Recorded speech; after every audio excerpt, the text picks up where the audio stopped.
There's a lot of myths, stories about who started bungee, where it came from, and I personally didn't start bungee. I commercialised bungee, but the guys that did start it were people from an island or a series of islands in the South Pacific called Vanuatu, and one of their islands is the Pentecost Islands, or Bunlap, village of Bunlap. These guys were jumping. Each year in about April, May, they build these wooden towers and chop some vines off the trees, and they use vines as bungee cords and attach these to the tower. So they've got these little platforms. They put, depending on the importance in the village, so the young kids, boys only, will jump, say 3 metres above the ground, and the most respected person in the village will jump from the highest point. And there might be 15 people jumping in a particular session. And so these guys have been doing it for well over 100 years. And David Attenborough, the famous chappie out of England, who did all sorts of wonderful documentaries, did a story on the people of Vanuatu and the land diving rituals. And from that, some guys at the Oxford University picked up on the story and decided they might try and do it with rubber bands.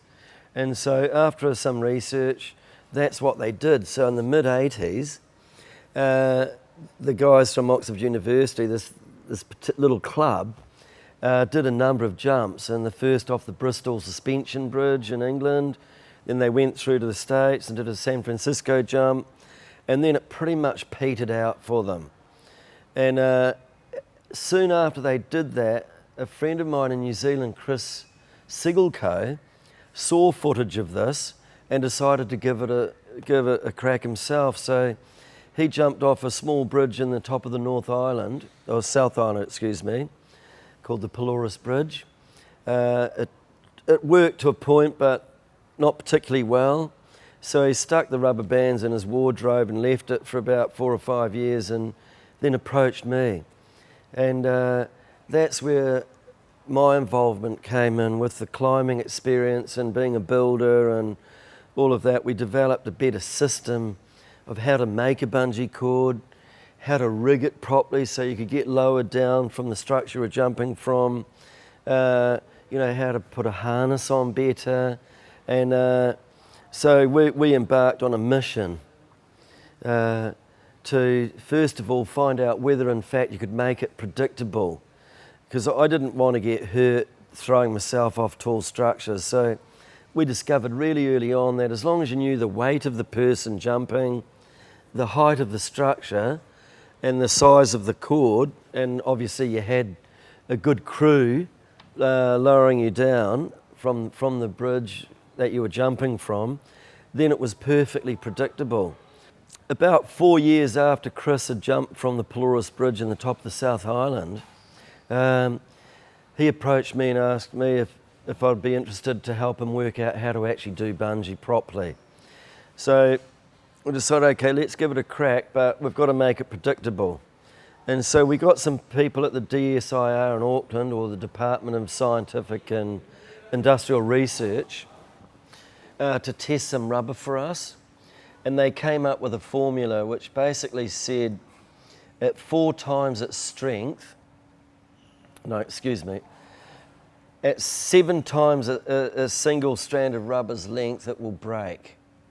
But at 4 times its length, you're only using 15% of its breaking strain. So if we only stretched a bit of rubber 4 times its length, it would give us a factor of about 6 times safety, which we thought, okay, that's heaps, that's good. And in engineering terms, that's a pretty common practice, a factor of 5 or a factor of 6. And so all we had to do then was figure out how many strands of rubber we would need for a particular weight of person to stretch it at least 4 or a maximum of 4 times its length. So we figured that out pretty quickly, and so all we had to do was measure the height of the structure we're jumping from, which was normally bridges, divide that by 4, subtract a couple of metres for the length of a person, and that would be the length of the bungee cord. And so we did a number of jumps through the North Island from 19 metres through to 80 metres and discovered it was really consistent. So as long as you knew the weight of the person, the height of the structure, obviously the size of the bungee cord, and you had a good crew with you, then it was totally predictable. So after about 3 or 4 months of doing various jumps around the North Island, I then flew to France as part of the New Zealand speed skiing team, and that's where we took it to another level, jumping from higher structures, jumping in the mountains and under extreme conditions, jumping off the Eiffel Tower, which is very technical. Then I came back to New Zealand, jumped off the side of the building, which was very, very radical and dangerous, but again, just a couple of rigging tricks.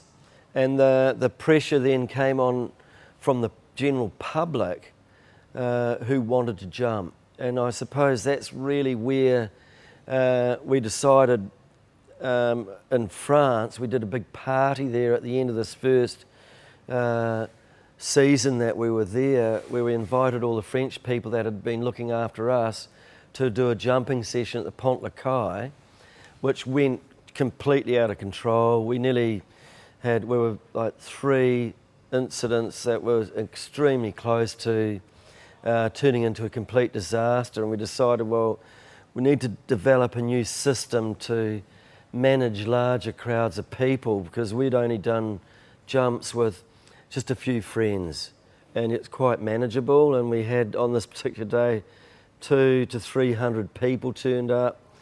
They were standing on our ropes and climbing over the edge of the bridge, and it was just crazy. So I developed a system on how to put the rig on the outside of a structure, separate visitors from jumpers, separate the crew from visitors, so it made it very, very safe and predictable, so we could manage large volumes of people. And through developing a counterweight system, it was easier to get the bungee cords back up after you'd jump. So there was a little bit of refining to do from taking it from a one-off jump activity to commercial bungee.